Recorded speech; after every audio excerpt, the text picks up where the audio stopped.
करने के लिए आपके बीच आए हैं। मैं इनका स्वागत करता हूं। श्री नित्यानंद राय जी केंद्र में रहकर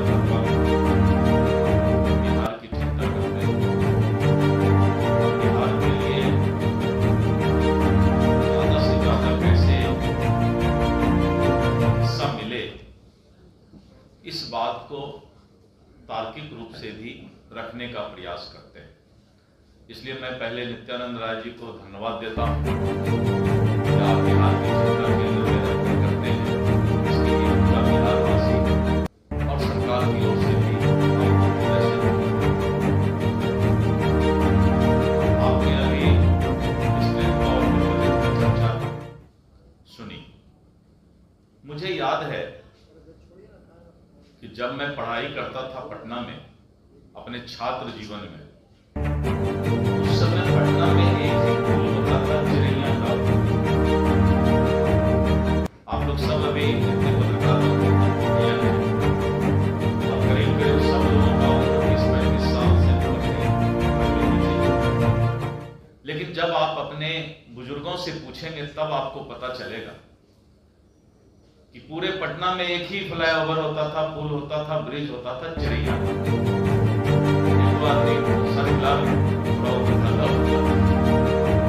लेकिन आज आप सिर्फ पटना में ही देखिए फ्लाईओवर और पुल की स्थिति। ये विकास क्या वो 60-70 साल में नहीं कर सकते थे क्या? ये बात नए उम्र के लोगों को मालूम नहीं है। आप चौथा स्तंभ है समाज में, आपको बताना पड़ेगा कि ये लोग जो आज विरासत लेकर के, चांदी का चम्मच लेकर के घूमते हैं, अफवाह उड़ाने का, भावनात्मक बातें करने का प्रयास करते हैं, शर्म आनी चाहिए ऐसे प्रतिपक्ष की राजनीति करने वालों को।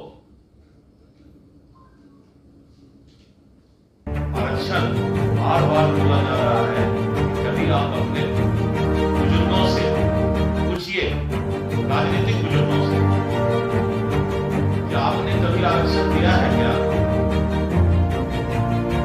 इस सवाल को मीडिया को जरूर पूछना चाहिए प्रतिपक्ष के लोगों से कि नीतीश कुमार जी के नेतृत्व में ही और एनडीए और अटल जी के जमाने में ही आरक्षण का प्रावधान किया गया, लेकिन बेशर्म होकर फिर यही बात। और मैं बार बार बोल रहा हूं कि सुप्रीम कोर्ट में आरक्षण के मुद्दे पर बिहार सरकार गई कि तुरंत स्टे दिया जाए, लेकिन आप इधर र्यूमर उड़ाते हैं, अफवाह उड़ाते हैं।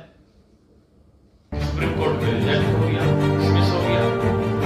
तो कहा है कि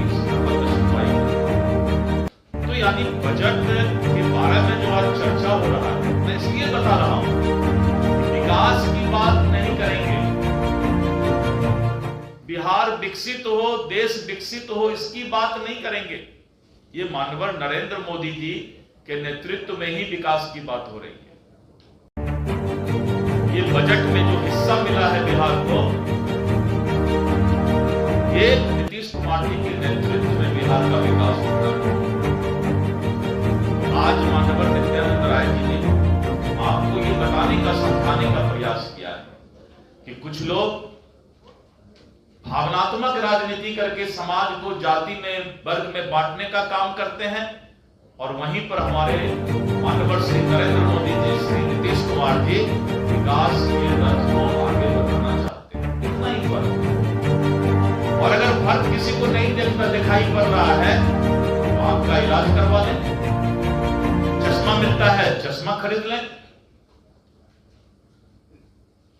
लेकिन उसके बाद भी हम लोग गांव में बोलते हैं थेथर है, थेथरोलॉजी में जो है असली डिग्री तो ले नहीं पाए, एक नया डिग्री मिलता है स्कूल और कॉलेज के बाहर में, उसको बोलते हैं थेथरोलॉजी।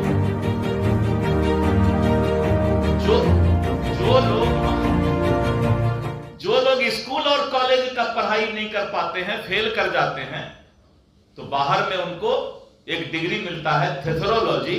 तो वही थेथरोलॉजी वाले नेता लोग विकास की बात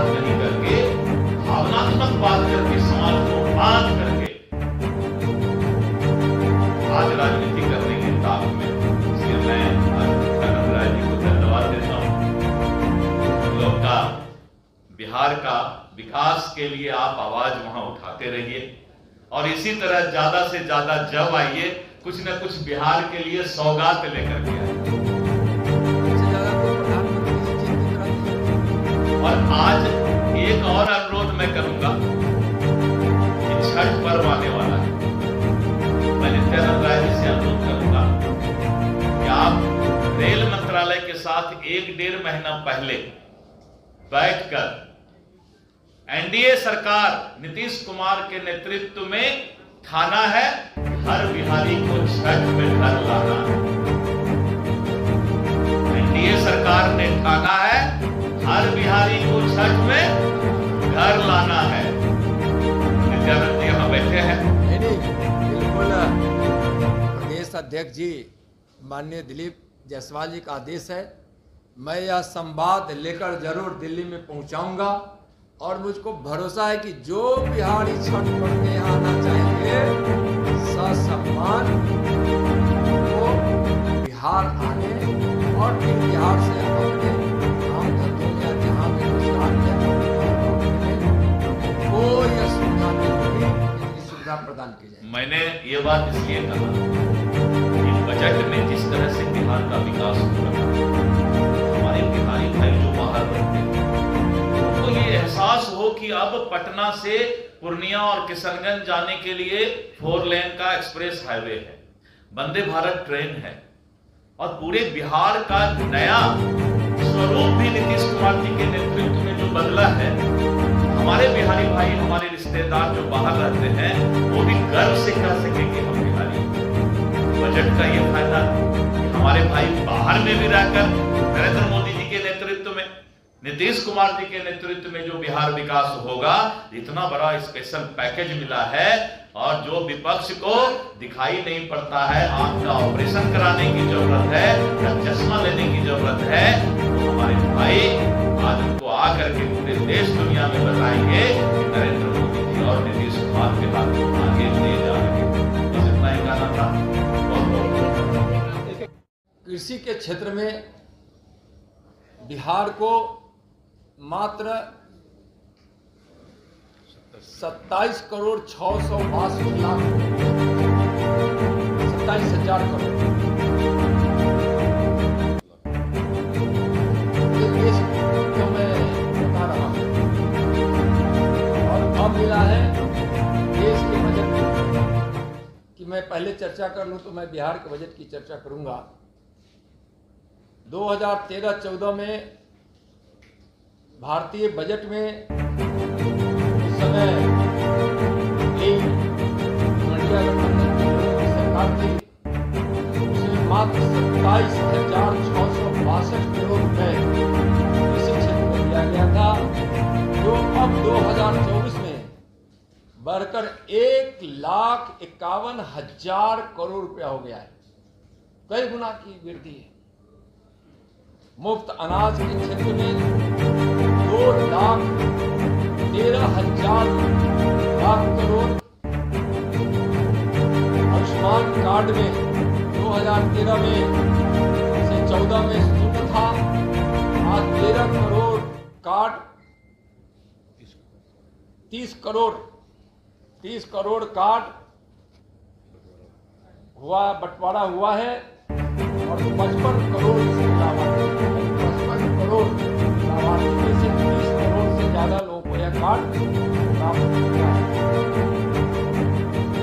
यहाँ गरीबों के लिए जो घर बनाया जाता था उसमें 2013-14 में मात्र 12,000 करोड़ रुपए का प्रावधान किया गया था, जो अब 84,670 करोड़ रुपए ग्रामीण विकास की योजनाओं में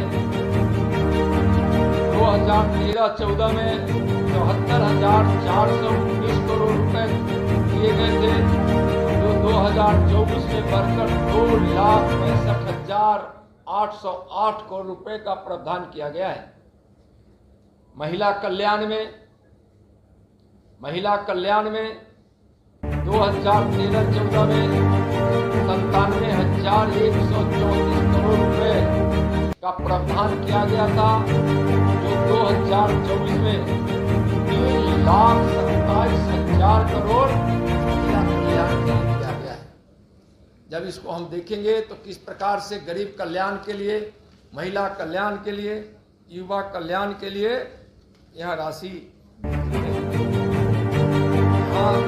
बिहार के संदर्भ में मैं स्पष्ट रूप से कहना चाहूँगा कि माननीय प्रधानमंत्री जी ने विशेष ख्याल रखा है। बिहार के लिए बुनियादी ढांचों के विकास से लेकर टूरिज्म को बढ़ावा देने के लिए विशेष पैकेज की घोषणा की गई है। इसमें बिहार के 3 एक्सप्रेस वे के तौर पर इसको किया जाएगा। खास तौर पर पटना पूर्णिया, बक्सर भागलपुर, बोध गया, वैशाली एक्सप्रेस वे का निर्माण 26